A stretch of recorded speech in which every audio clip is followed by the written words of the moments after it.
Salmo 23, eu quero dar continuidade ao sermão que eu comecei a ministrar. Salmo 23, versículo 4. Agora, a partir do versículo 4, eu parei no versículo 3. Gostaria agora de dar continuidade. Versículo 4. Você conhece esse texto de cor? Me ajude a ler, por favor. 1, 2, 3. Ainda que eu andasse...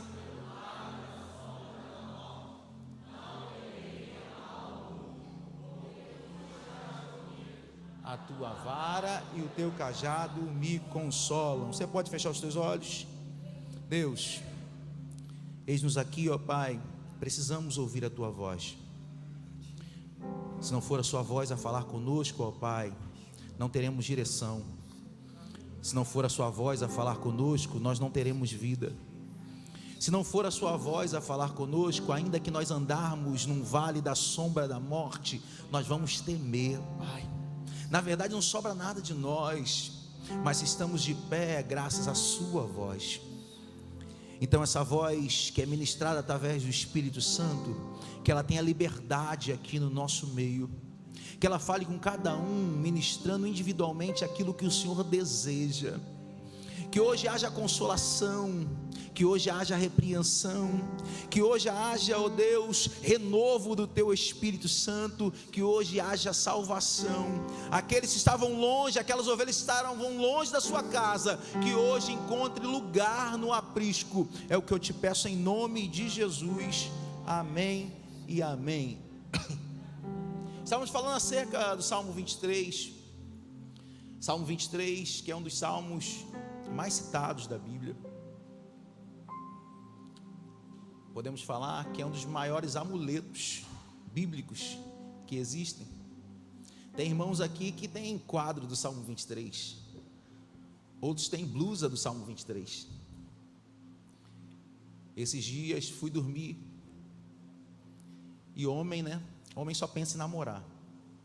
Fico vendo alguns jovens aqui e falo: pastor, eu só vou namorar. Eu falo: não vai nessa não, só vai pensar. Mas não desiste, tenha fé. Não abandone o barco não, continua.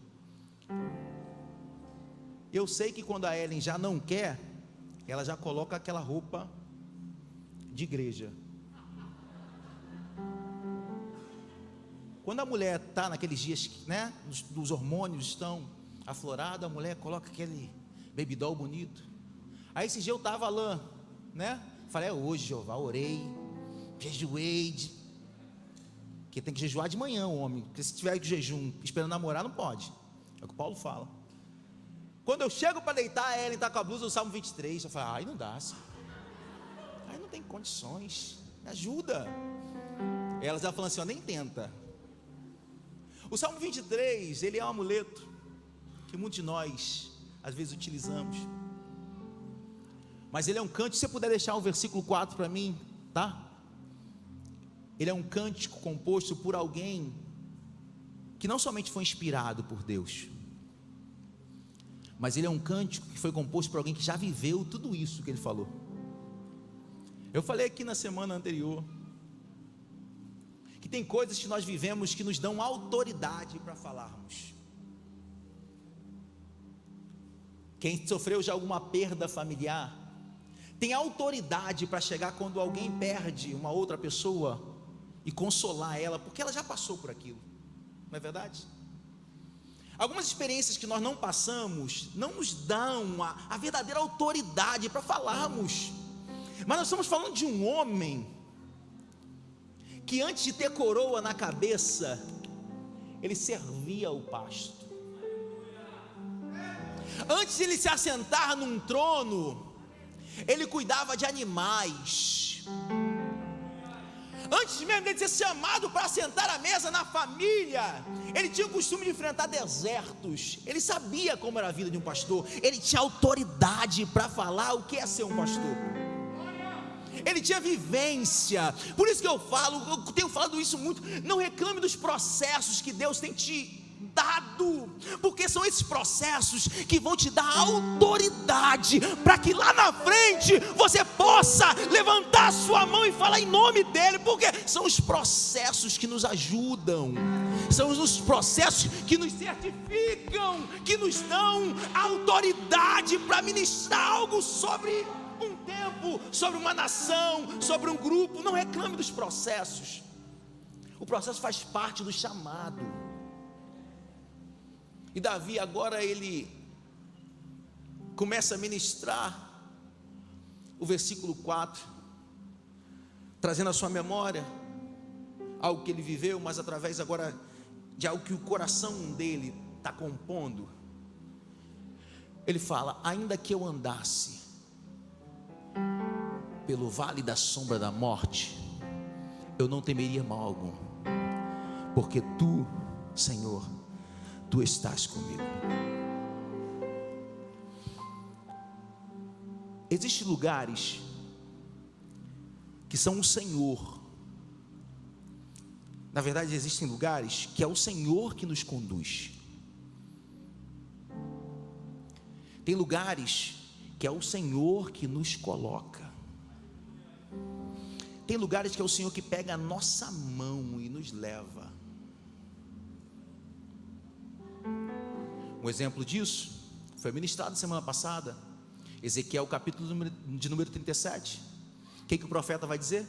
E o Senhor me pegou e me colocou no meio de um vale de ossos sequíssimos. Tem locais que nós não entendemos por que nós estamos, e é difícil entender mesmo. Qual o objetivo de Deus colocar a gente num vale de ossos sequíssimos? Se talvez você não conhecesse esse texto, você iria murmurar toda a vida. Já pensou se Ezequiel começa a murmurar e fala: eu não quero viver essa experiência, eu não sei porque eu estou aqui, é um local que eu não quero estar, me arranca desse vale. Ele não teria a oportunidade de ver o que nenhuma criatura nesse mundo conseguiu ver. Já parou para pensar? Porque tem experiências que ninguém nunca viu. Nenhum ser humano conseguiu ver um dia tocar no mar, o mar se abrir. Foi uma experiência que Moisés, sendo guiado, como você ministrou, guiado por Deus, ficou encurralado. Ninguém nunca viu isso. Ninguém nunca teve a experiência de Pedro, de caminhar, mesmo que seja por alguns passos sobre as águas. Ninguém nunca teve a experiência na vida de orar e ver fogo do céu cair.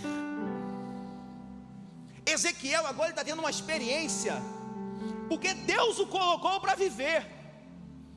E muitos de nós oramos para que Deus nos tire de experiências que Ele tem nos colocado.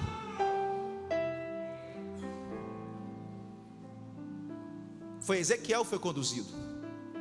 No livro de Mateus, no capítulo número 4, o evangelista vai dizer que Jesus, ele foi conduzido ao deserto pelo Espírito Santo.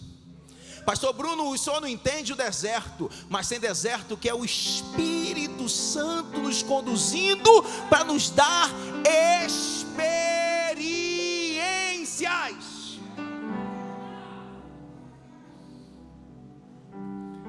Tem momentos que é o Espírito que nos conduz, mas tem momentos somos nós que andamos. Algumas experiências é Deus que nos conduz, Cida, mas algumas experiências somos nós que andamos. Olha o texto, porque é só você voltar alguns versículos. Você voltando alguns versículos, você vai lembrar que ele fala assim, ó: guia-me, leva-me. Agora ele não está falando da segunda pessoa, ele está falando: ainda que eu ande pelo vale da sombra da morte. Não é o Senhor guiando ele pelo vale da sombra da morte, é ele que andou em direção ao vale da sombra da morte. O que eu quero separar aqui é que tem momentos que é Deus que nos conduz para experiências, e existem ocasiões que somos nós que andamos em locais aonde Deus não gostaria que você estivesse. Mas se você entrou aqui e tem estado nessa direção, entenda que o versículo continue. O versículo vai continuar. Pode ficar tranquilo, porque por mais que você vá para caminhos que não é Ele que escolheu, não tema mal algum. Por quê, Renan? Porque Ele está contigo. Tem caminhos que nós vamos, mas ainda que nós andemos na direção errada, se eu sou ovelha dele, eu tenho a certeza de que ele está comigo. Isso é só para quem é ovelha. Isso é só para quem é ovelha dele, do pastor. Porque o pastor, ele larga 99 e vai na direção, mesmo que seja no vale da sombra da morte, ele vai e vai te pegar lá, pode ficar tranquilo. Mas não culpe ele por estar no vale, porque quem anda aqui, Davi falando, foi eu que por muitos momentos, eu que me direcionei para caminhos errados. Ainda que eu ande ou andasse pelo vale, aqui a galera já é tudo mais velha, a maioria não vai lembrar das aulas de geografia, né? Alguns até perguntam, pastor, para que tem geografia na escola? Eu não uso isso para nada. Mas quando nós estudávamos geografia, nós estudamos o que era vale. E o vale, na verdade, ele é considerado como se fosse um acidente geográfico. Entenda, é um acidente. O que você está passando, onde você andado, não é normal. Porque o pastor não quer que você ande em alguns locais, mas às vezes acontecem alguns acidentes. É um acidente geográfico. E esse vale, ele não tem o mesmo tamanho, a mesma dimensão. Cada vale tem uma dimensão diferente. Pastor, eu estou atravessando um vale tremendo, mas eu não consigo entender como Deus já tirou fulano do vale. Entenda, para cada um Deus tem um tamanho, para cada um Deus tem uma profundidade, para cada um Deus tem um tempo, para cada um uma experiência diferente. Viva o teu vale. Não compare o que você vive com o que os outros vivem. Não compare o teu chamado com o chamado dos outros. O que Deus tem para você é seu, o que Deus tem para ela é para ela, o que Deus tem para ele é para ele. Viva o teu momento. Cada um vale. O vale não é algo que é assim, pastor. Ele tem tantos metros, não, de profundidade, tem tantos metros de comprimento, não tem. E cada um é feito de uma forma diferente. Ele tem dimensões diferentes. É um acidente geográfico. Mas o vale, ele é a menor altitude, cercada por diversas montanhas.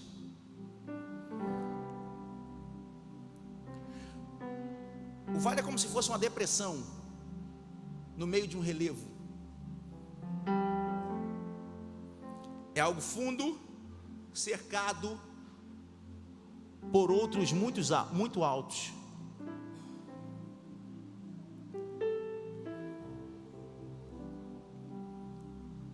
É um acidente. Não é um relevo que Deus planejou. É um acidente. É uma área de baixa altitude. Tem momentos que nós estamos lá embaixo, porque a vida do cristão é assim. Tem pessoas que acham que a vida do cristão, servir a Deus é só. Nunca foi assim.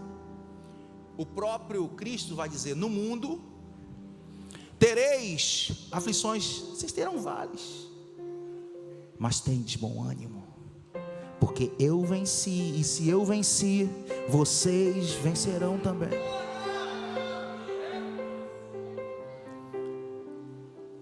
É a mais baixa altitude, é o mais baixo do relevo. Só que às vezes nós esquecemos que a saída do vale, como ele é cercado de montanhas, é olhar para onde?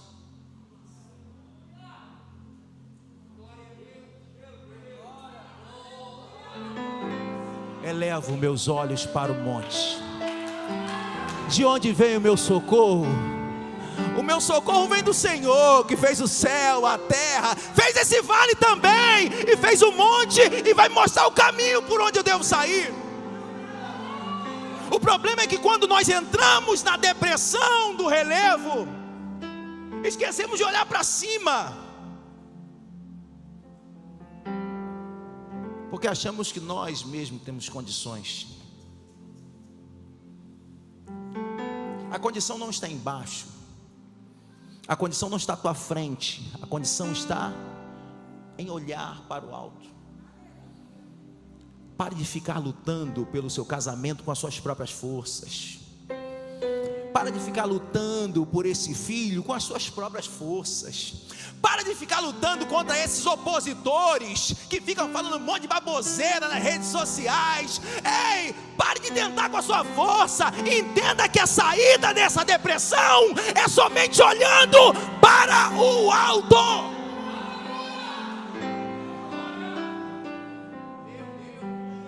É confiando nele, é olhando para cima.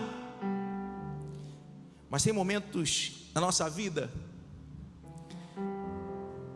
que, ao invés de olharmos para cima somente com o objetivo de buscarmos a solução, nós nos amedrontamos, porque nos achamos muito pequenos. Já teve um momento na sua vida que Deus te chamou para algumas coisas e você falou assim: eu não tenho condições.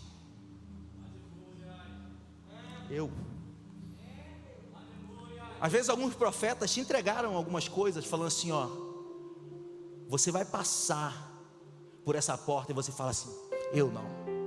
Nem estende a mão para receber e fala assim: não, eu não, sou muito pequeno. Eu olho para cima aqui e vejo tantas pessoas grandes ao meu redor. Eu vejo tantos pregadores bons, eu vejo tantos cantores talentosos, eu vejo tantos obreiros de valor, que eu não tenho condições, pastor, hein? Hoje você está num vale cercado de montanhas, mas entenda que isso é temporal, e esse tempo vai depender de você andar e sair dele. Não olhe para cima e se amedronte com as alturas que estão ao seu redor. O vale é um local onde a maioria das batalhas bíblicas eram travadas. Se você olhar para a estrutura bíblica, você vai ver que a maioria das batalhas enfrentadas por grandes exércitos, grandes homens de Deus, foram nos vales. Eles não lutavam nas montanhas. Na montanha eu me posiciono, no vale eu desço para a batalha. No monte você sobe para se posicionar, mas na hora da batalha, desce do seu pedestal, vão para baixo, para o campo de batalha. Não é no alto as guerras são embaixo, são lá embaixo. Essas batalhas que você atravessa não serão feitas nas regiões celestiais, mas é descendo. É difícil travar batalhas, é difícil viver guerras, mas toda guerra tem um fim. Que armas você tem utilizado? Entenda que você se prepara em cima e desce para a batalha. Se alimenta em cima e desce para a batalha. Se enche em cima e desce para a batalha. Só que também depois de toda a batalha, é também no vale que você vai encontrar os despojos. O pastor ministrou aqui sobre o povo atravessando o deserto, porque um dos motivos que o povo demorava a andar, porque eles estavam carregando os despojos que eles ganharam dos egípcios. Muito ouro, muitos vasos, muitas especiarias, tecidos. Quando o povo ia para a batalha, ele levava consigo os despojos. Eles não deixavam em casa, porque era uma regra da batalha o seguinte: eu vou para a batalha com tudo que eu tenho. Porque se eu vencer, eu ganho também as armas do adversário. Mas se eu perder, ele pega as minhas armas. É por isso que você também não pode parar. É porque o que está em jogo não é somente a sua vida, mas tem alguns tesouros que Deus confiou na tua mão, como a sua família, como ministério, como talento, como outras vidas que Deus confiou. É por isso que você não pode parar, porque não é só a sua vida que está em jogo. Tem tesouros que Deus te confiou, que eles não podem ficar na mão do adversário. Deus deu a você, e é por isso que você tem que tirar forças para vencer essa batalha.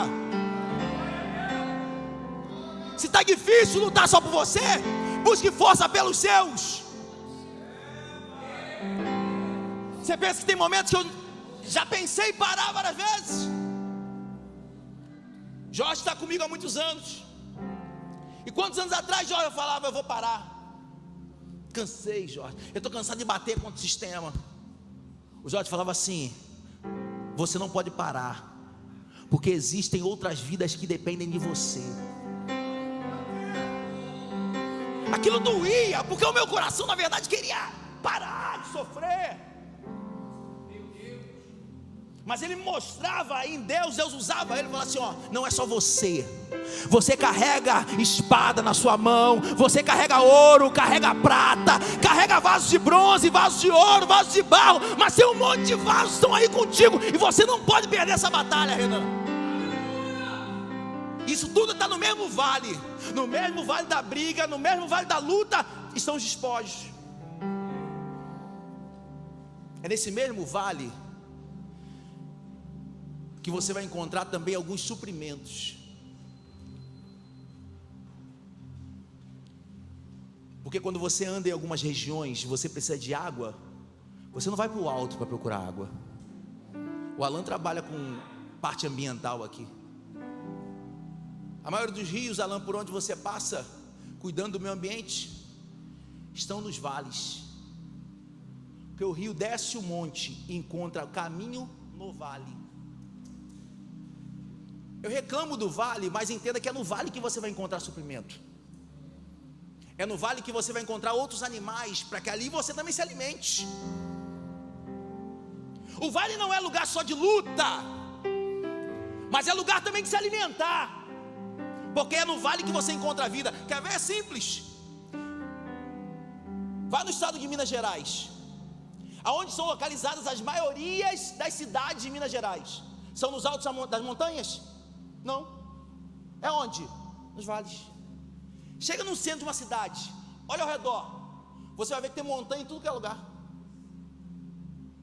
Pode observar. Vai no Espírito Santo, chega no meio da cidade e olha para o alto, olha ao redor. A maioria da cidade se localiza no vale. Por quê, pastor? Porque todo mundo, toda a humanidade quer montar abrigo aonde tem suprimento, aonde tem vida. Entenda que o vale não é local somente de morte, mas é local onde você vai encontrar vida e suprimento para a tua alma. A questão é como você está enfrentando o vale, e quais os olhos que você vê, o ambiente aonde você está. Porque quem vai fazer o ambiente somos nós, irmãos. Talvez você vai colocar a Cida no ambiente, vai me colocar no mesmo ambiente, vai colocar outra pessoa no mesmo ambiente, mas cada um vai olhar aquele ambiente de forma diferente. Uma pessoa vai entrar aqui, meu Deus, cruz credo, uma igreja preta, parece um cemitério. Aí outro que está ferido fala assim: meu Deus, mas a parede é preta, não tenho nem não saber, aqui é local para a cura da minha alma.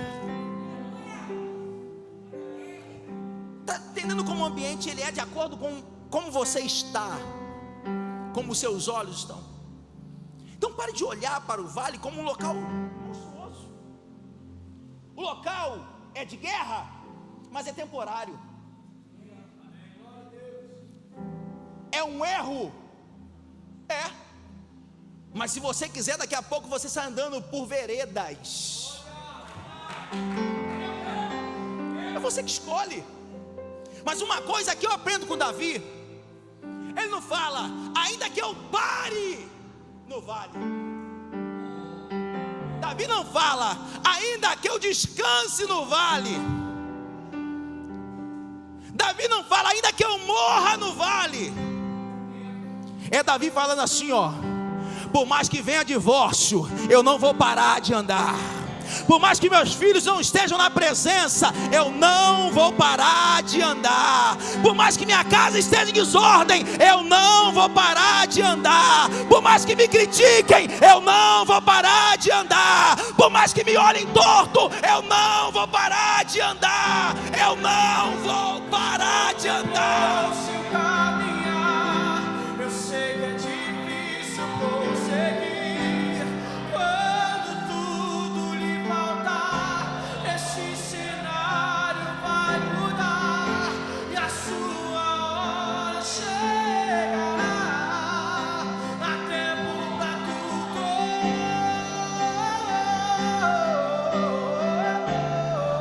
Não é hora de parar. Deus contemplou o seu caminho. Não para. Eu sei que Tá difícil, mas continua andando. Tá difícil, rasteja se for preciso. esse Vá de joelhos se for preciso, mas não pare. sua hora chegará. Há tempo pra tudo. Davi falando, ainda que o cenário seja difícil, eu continuo caminhando. Pastor, não consigo dar passos largos, mas vai ser passos firmes, pastor. É de pouquinho em pouquinho, mas eu não vou parar. Eu vou continuar andando em qualquer cenário que Deus me levar. Eu não vou desistir, mesmo que seja arrastado, eu vou continuar. Porque eu sei que eu vou passar. Ainda que eu ande pelo vale da sombra da morte.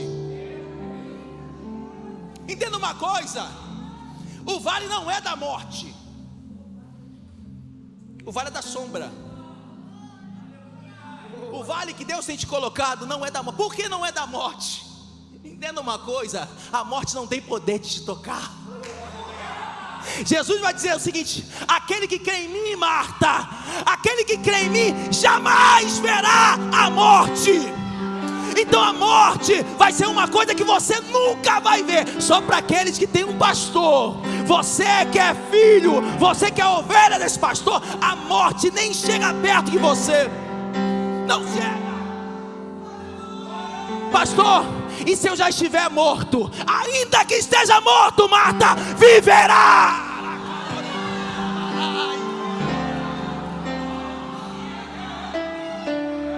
Está entendendo?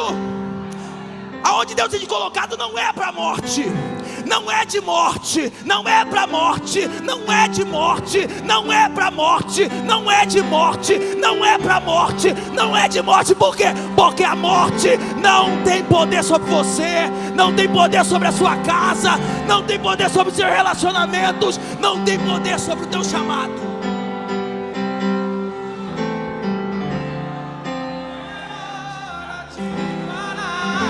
Deus contemplou seu caminhar. Eu sei que é difícil prosseguir. Quando tudo lhe faltar, esse cenário, só quem acredita vai mudar, vai mudar, vai mudar, vai mudar, vai mudar, vai mudar, vai mudar.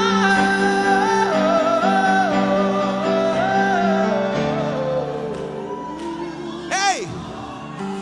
A sombra de uma arma não te mata. A sombra de um bandido não te ataca. A sombra de um animal selvagem não te morde. É só uma sombra. É só uma sombra. Agora, como você não se assusta com a morte, mas se assusta com a sombra? Entenda uma coisa: nem toda sombra que você vê é a realidade daquilo que acontece. Já brincou daquilo? Já brincou? Aí você vê, é o que? Um pássaro, não é a mão. O inimigo já entendeu que através da luz, Ele consegue refletir algumas coisas para te assustar. Mas o que é na verdade? É só uma sombra. Não pode te matar, não pode te assustar. Ainda que eu ande pelo vale da sombra da morte, eu não temerei mal algum. Aqui eu encerro, porque minha mãe já foi embora. Quem sabe eu continuo depois. Olha que há pouco tempo a Rebeca falou para mim, Kelly. Estávamos no nosso quarto, Ellen e eu. E ali nós fazemos nosso devocional. Todo mundo lê, cada um lê a sua Bíblia. E aí eu pedi para a Rebeca pegar alguma coisa que eu não me lembro na cozinha. Aí a Rebeca falou assim: pai, eu estou com medo. Aí eu falei: você está com medo por quê, minha filha? Não tem nada aí. Papai está contigo. Nossa casa não tem nada. E outra coisa, sempre que você orar, sempre que você estiver passando por algum problema, você ora, pede para o Pai do Céu para te dar força. Pai, não consegue entender muito isso ainda. Ela: pai, eu não consigo. Rebeca: vai. Aí começa a usar a força, né? Vai agora. Ela ia até medo. Rebeca, por que você está com medo? Por causa da sombra, pai, que está batendo lá no teto. Parece que tem alguém na cozinha. Meu filho, não tem ninguém, filha. Confia no papai. Não tem ninguém. Pai, eu não consigo. Tá bom, Rebeca, eu vou lá com você e vou te mostrar que não tem ninguém. Peguei na mão dela. Falei: tá vendo, filha? Isso aqui é a sombra do coqueiro. Lá da casa da sua prima está vindo a sombra, a luz está refletindo. É a sombra do coqueiro que se mexe. Não é ninguém não. Tá vendo porque você não tem medo? Não, pai, eu só não tenho medo porque tu estás comigo.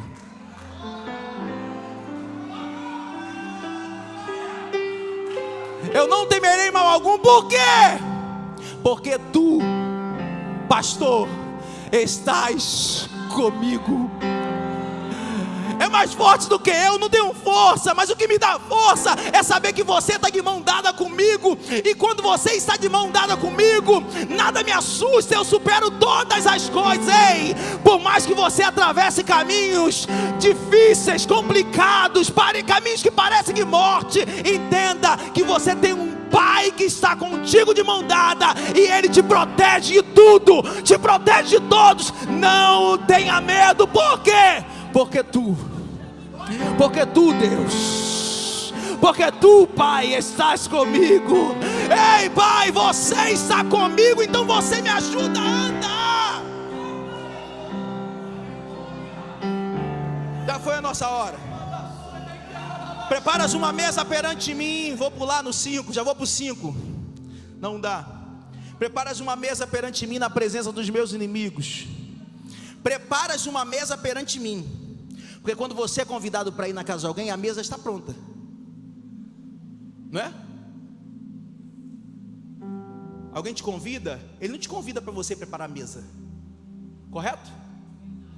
Mas aqui o pastor está falando o seguinte: ei, eu vou preparar a mesa na sua frente. É como se te chamasse para almoçar e fala assim: deixa eu te ensinar como eu monto uma mesa. Enquanto eu te ensino, eu converso contigo. Enquanto eu preparo a mesa, eu tenho um relacionamento contigo. Enquanto eu preparo a mesa, eu te ensino os ingredientes que eu coloco. Os segredos da culinária eu vou te ensinar. É só você me observar que eu estou preparando diante de você. Eu não estou preparando diante dos outros. Eu estou preparando a mesa para você, diante de você. Contigo, Davi. Preparas uma mesa perante mim, diante de mim, na presença dos meus inimigos. Só tem uma coisa: mesa é local de família. Mesa não é local de inimigo. Mesa é local de família, familiares. E o que eu tenho mais visto é pessoas guerreando com as pessoas que estão dentro da mesa. Eu brigo com meu esposo, eu brigo com meu filho, eu brigo com a minha esposa. Para os de fora eu sou uma bênção, mas para os da casa eu sou guerreiro. Para os de fora eu levo pão, mas para os de casa eu sento na mesa com espada. Entenda que na mesa não é local de inimigo, é local local de família. Dentro da sua casa não tem inimigo. Mas me feriu, pastor, não foi ele. Deu ouvido para Satanás e emprestou a boca para Satanás. Mas não foi ele, não foi ela. Pare de ficar atingindo aqueles que Deus colocou para se assentar contigo. Não desperdice tempo quando deveria estar começando a mesa para atacar, ferir. Nós temos um ritual em casa que aprendemos há pouco tempo. Sentou à mesa, larga o telefone. Por quê?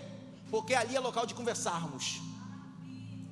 Ali é local de ouvirmos. A Rebeca quer ser ouvida. A Rebeca fala: pai, você ouve todo mundo na igreja, mas não me ouve. Toma. Pode fazer. Ai.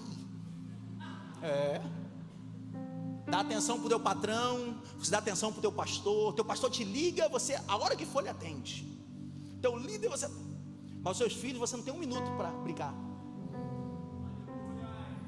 Quantos deram presente de Dia das Crianças que seu filho, sua filha? Levanta a mão. Quantos deram presente de Dia das Crianças para seus filhos? Levanta a mão. E quantos minutos você dedicou para brincar com essa criança, com esse brinquedo?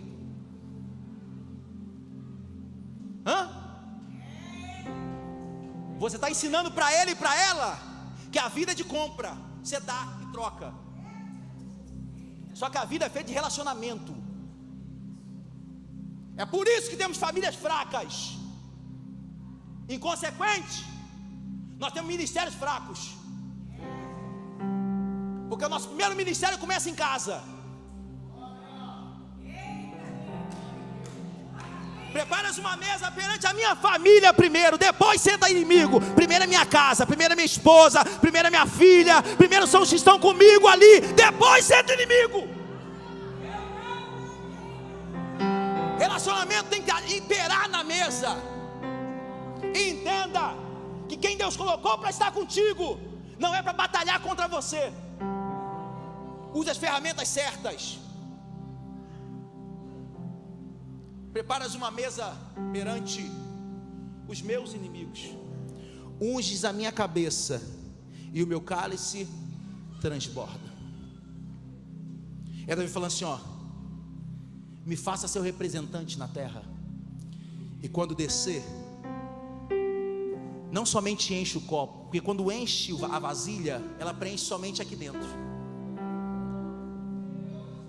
Mas quando transborda, atinge todos aqueles que estão ao meu redor.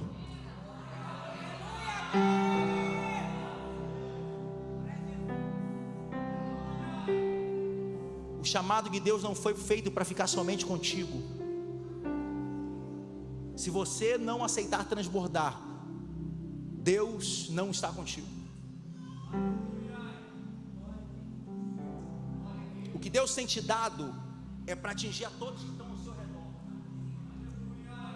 Unção, dinheiro, prosperidade, alegria, paz, tudo isso Deus tem te dado, não é somente para encher uma vasilha. Ele tem derramado unção, é para transbordar. Já observou que quando você está numa mesa muito cheia, aí você tem uma criança, a criança esbarra na mesa, derrama o refrigerante, o que acontece? Todo mundo já fala: me desculpa. O transbordar é isso, é fazer com que o que Deus tem colocado dentro venha molhar todos que estão sentados na mesa contigo, amigos e inimigos. O que Davi está falando aqui não é para fazer assim, ó: Senhor, coloca os inimigos para mostrar para ele que agora eu sou o cara.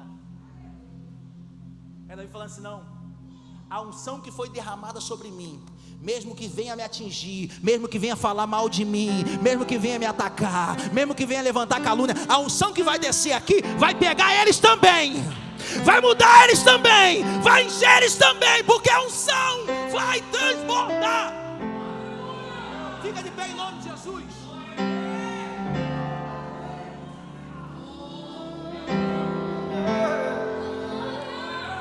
E habitarei na casa do Senhor para sempre. Assim encerra o salmo. E eu, como tendo um pastor, habitarei na casa desse meu pastor para todos sempre. Por quê? Porque não tem lugar melhor, Davi falando. Quando eu aceito o pastoreio dele, a bondade me segue, a misericórdia. Não sou eu que vou atrás delas. Eu não preciso buscar. Eu não preciso subir para buscar. Eu não preciso me abster para buscar. Por quê? Porque aquele que tem pastor, Cida, não precisa de sacrifício, que foi falado hoje. Isso me segue, natural. Eu não preciso pagar sacrifício. O sacrifício já foi pago. Isso me segue, vem vindo atrás de mim. E é por isso que eu quero habitar na casa do meu Senhor para todos sempre. Eu quero orar por você que tem atravessado vales, que tem atravessado desertos, está até se rastejando, está difícil, pastor, está difícil. Você, qualquer um, crente, não crente, sai do seu lugar correndo, que já deu o nosso horário. Sai do seu lugar, que eu quero orar por você que está atravessando hoje desertos, que está atravessando vales estreitos, apertados, e você precisa que Deus, Ele te dê um socorro. Sai do seu lugar que eu quero orar por você. Vem aqui na frente. Isso, vem correndo. Vem que já deu o nosso horário. É uma oportunidade que Deus está te dando hoje, de virar o teu cativeiro. Deixa eu ficar neste lugar todos os dias da minha vida. Uma coisa vou pedir. Deixa eu ficar neste lugar todos os dias da minha vida. Uma coisa vou pedir. Deixa eu ficar neste lugar todos os dias da minha vida. Uma coisa eu vou pedir. Deixa eu ficar todos os dias da minha vida. Uma coisa vou pedir. Deixa eu ficar neste lugar. Deus, em nome de Jesus, Pai, eu quero te pedir, Cada cada um dos seus filhos que tem entrado aqui, se colocaram hoje na posição de pedir algo ao Senhor. Alguns estão enfrentando desertos, outros estão enfrentando batalhas, outros estão enfrentando, ó Deus, sombras de morte. Pai, eu quero te pedir em nome de Jesus que o Senhor pegue na mão dos seus filhos, porque são tuas ovelhas. São tuas ovelhas que precisam que o Senhor pegue nas mãos, conduza elas, ó Pai, para que eles saiam deste local onde eles se encontram. Alguns são fracos espiritualmente, alguns estão enfrentando problemas familiares, outros estão enfrentando problemas no casamento, outros com os filhos, outros na gestação, outros estão pedindo para que o Senhor, ó Deus, confirme a promessa. Outros não veem solução para as suas vidas, mas o Senhor é a solução. E hoje eles se posicionam aqui, ó Deus, olhando para o alto, olhando para o Senhor como a solução da vida deles. Traga a solução para os teus servos, Pai, em nome de Jesus. Que eles saiam daqui com vida, saiam daqui com força, saiam daqui transformados pelo teu Espírito Santo. É o que eu oro a ti em nome de Jesus. Amém, amém e amém. Você pode aplaudir ao Senhor?